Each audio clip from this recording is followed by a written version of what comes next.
become an architect. I think I would like to be a chemist. I wanna be a politician. Are American schools broken? If so, what can we do to fix them? Some would say that we have bad teachers. Some say the problem is standardized tests that teach students how to fill in ovals instead of learning how to think. All these ignore the most basic question: what do we want from our education? I want my kids to outdo what I do. And I'm going for greatness, so I want my kids to do better than how I came up. I want him to be a team player, know how to get along with people easily, kind, friendly, and smart. Use his brain. Contribute to the community. I want them to not live paycheck to paycheck, but I also don't want them to be money driven.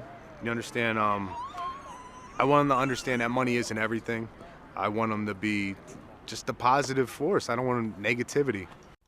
Before you ask if our teachers are effective, it makes sense to ask if they're even teaching the right things. What will help our kids get hired and succeed in today's society? Teaching kids to memorize, "In 1492, Columbus sailed the ocean blue," isn't that useful? But if you take that same event and focus on cause and effect, then students would be able to predict what might happen in other situations where a military power goes into a third world nation without understanding its culture, like America and the Middle East. These future politicians and businessmen might be able to make a better outcome. Sacrifice.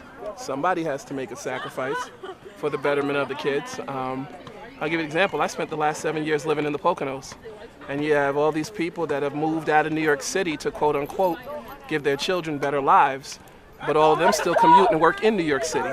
So then you look at the Pocono Mountain School District, who's in the bottom 5 percentile of the state now.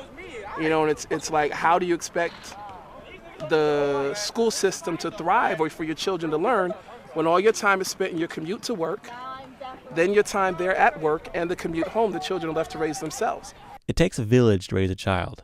But with both parents working, schools no longer teaching ethics, and neighbors and other citizens scared of being sued if they step into someone else's business, our village of parents becomes a ghost town. Nobody's motivated anymore. Everybody's just pretty much just living day-to-day life. They rather just worry about the next day or tomorrow instead of worrying about the future. If you're going to fix a problem, instead of just putting a patch on it, you have to look at the whole picture, cause and effect. And Cracks in the Foundation looks at our goals, all the elements that help us get there, and evaluates different teaching and parenting tools. Instead of complaining about the problem, we try to come up with solutions. I want to be a doctor.